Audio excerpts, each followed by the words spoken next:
Wow, that rope skipping team is a very tough act to follow. I'm afraid it's time now to move from rope skipping to tongue tripping, but what a fantastic example of the kind of ambition and perseverance and dedication to excellence that have helped Hong Kong become the great place it is. So well done, team. It's my great honor on behalf of AmCham Hong Kong to welcome tonight Chief Executive-elect Mrs. Carrie Lam, and to congratulate her on her election and on her upcoming inauguration as Hong Kong's fourth and first woman Chief Executive. We're honored to have you here tonight.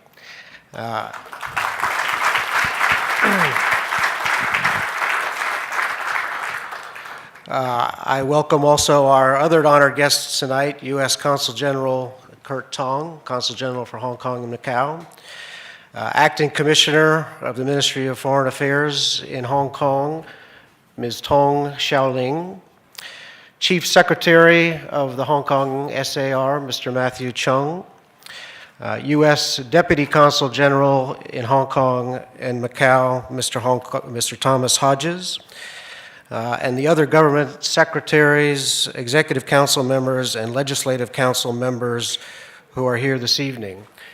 I'm also personally delighted to welcome back, if only briefly, our longtime AmCham president and current president of the East-West Center, Richard Volstedt.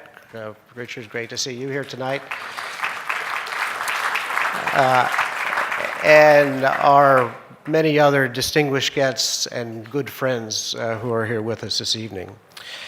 I would also like to thank the sponsors of this event. Time doesn't allow me to recognize them all individually, but please study carefully this board behind me and join me in a round of applause to thank them for their generous support.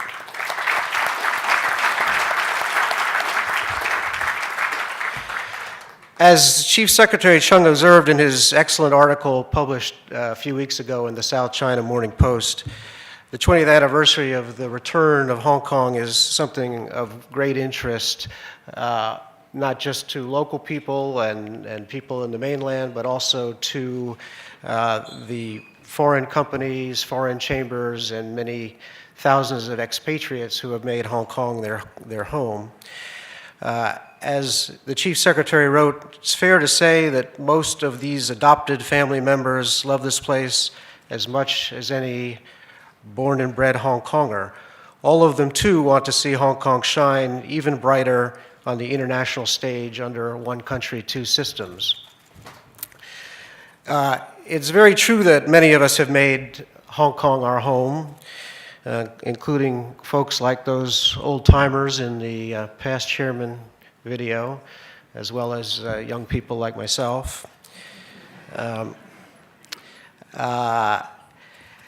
think, and we all have enormous affection for Hong Kong and enormous commitment to Hong Kong's success. I think Americans in particular feel a special affinity for Hong Kong. Both Hong Kong and the United States were born out of a colonial experience to create noble political experiments born out of a colonial experience, but then diverging in unique directions. Each of these grand experiments has also confronted great challenges, not least recently a kind of political polarization that has made rational political discussion and practical decision-making more difficult. But I think we share with many in Hong Kong an enormous optimism and a powerful belief that these core values, the rule of law, freedom of expression, openness and transparency in government, liberty and the right to privacy in private life, and free enterprise will see us through to an even brighter future. We welcome the 20th birthday of the Hong Kong SAR as an opportunity to both celebrate and recommit to those principles that make Hong Kong a unique and essential place in the world. We congratulate the citizens and government of Hong Kong on this milestone and offer our warm wishes for many years of fruitful collaboration into the future. Thank you.